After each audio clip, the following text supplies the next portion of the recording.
The House Beneath the Vines, Episode 3, The Shepherd. The porch light flickered in the storm, a weak beacon through the worsening downpour. A narrow forest path stretched from the clearing to the house on the hill, the West Estate, my ancestral family's home. It couldn't have been more than 300 meters from where I stood on the clubhouse balcony, but with that thing in the woods, it may as well have been on the moon. I thought of the man I'd passed on the way here. What was left of him? Was I about to end up the same way? Torn apart in the woods and forgotten? The forest answered my thoughts by going silent. The rain let up, the wind died, and for a moment, time stopped. Then, the trees at the edge of the clearing exploded into splinters. Hooves pounded. Something else slapped against the wet earth beside them. It was coming. That was all I had time to think. A massive black blur tore free from the tree line, covering the clearing in a single impossible motion. I snapped the flashlight forward towards it on instinct. The beam caught it. A dark, obsidian growth jutting from its head. A rack of oil-slick antlers. The creature lowered its head. Then it hit the clubhouse. Wood screamed. My teeth slammed together hard enough I thought they'd crack. The left half of the building didn't shatter so much as evaporate. The creature tore through the first floor like it wasn't even there. Boards, nails, and memories reduced to flying debris in the span of a heartbeat. And somehow, I was still standing, slack-jawed, balanced on what used to be the second floor, and was now very quickly becoming the first. The floor shifted beneath my boots. A sharp crack split through the boards at my feet. I looked down, and the world dropped out from under me. For a split second, I was weightless. Then everything came apart at once. Wood snapped. The railing tore free beside me.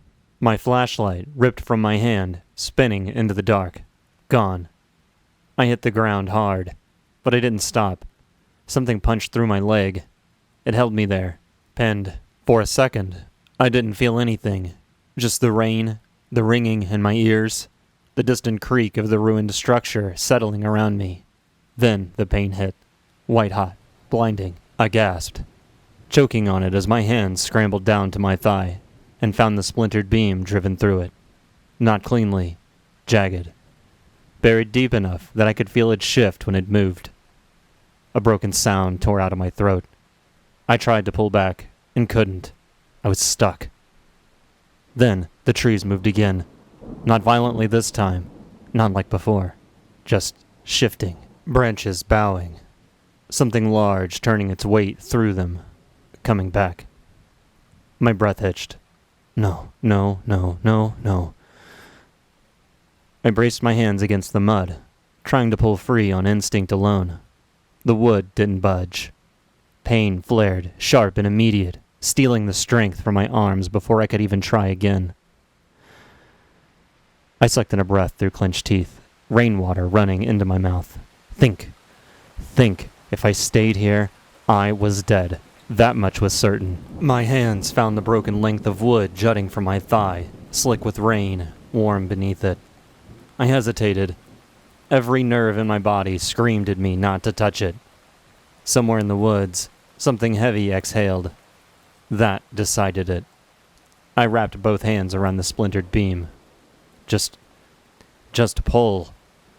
I yanked. The world went white, and a sound tore out of me, raw, animal, before I even knew I was making it. The wood came free in a wet, tearing rush. For a second, I thought I was going to pass out. My vision tunneled, the trees bent inward. The rain sounded distant, warped. I collapsed forward into the mud, clutching my leg, breath coming in short, panic bursts. Warmth spread through my fingers. Too much. Way too much. I thought of the fall I took from Old Man Thomas as a kid. Thought I was dying then. This was just a bit worse. Get up, I rasped. Get up. My arms shook as I forced myself onto one knee, then one foot. The second I put weight on it, agony. Blinding. Immediate. My leg buckled, and I slammed back down into the mud. A choked laugh slipped out of me, somewhere between disbelief and panic. Great. That's great. Another shift in the trees. Closer now. I looked up, and for a split second, I saw it. Not clearly. Never clearly. Just a suggestion of it moving between the trunks. Too fast for something that size. Too smooth. Then it vanished. But not gone. Never gone. It was ahead of me. My stomach dropped. The path to the house cut through the trees just beyond the clearing. Narrow, barely visible through the rain. Not far now. I looked back for my flashlight, gone beneath the wreckage. No moonlight broke through the canopy. Nothing. Just black. The kind that swallowed edges, ate distance. I couldn't even see my own hands unless lightning split the sky, and even then they didn't feel like mine. The porch light flickered in the distance. A single point. A North Star. That was all I had. I fixed my eyes on it. If I lost it, well, I didn't want to finish the thought. I clamped both hands over my leg and dragged myself toward the path. To my left, a tree split apart like it had been struck by a car. I flinched back, heart slamming against my ribs. The thing didn't come through. It didn't need to. It just moved on. Circling. Repositioning. My breath slowed just enough for the thought to form. If it wanted me dead, I'd already be dead. The realization sat cold in my chest, then something shifted behind me. Not close, but close enough. Pressure. That's what it felt like. Not a chase. A push. Yeah, I whispered, forcing myself upright again, one trembling leg at a time. I get it. My weight settled, barely, onto my injured leg. I bit down hard enough to taste copper and took a step. Pain lanced upward, but I didn't stop. I couldn't. Another step. The path. That was all that mattered. I staggered forward, and the darkness swallowed me whole. The trail vanished. Not faded. Gone.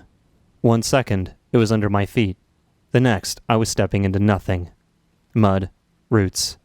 Something uneven twisted my leg and nearly sent me face first into the ground. Shit! I froze. Where was the path? I turned, squinting into the black. The porch light flickered between the trees, but now it looked wrong. Too far to the left. No, that wasn't right. I hadn't turned. Had I? A low sound moved through the forest. Not behind me. Not ahead. Everywhere. Then, an explosion directly in front of me. Close. Too close. I froze.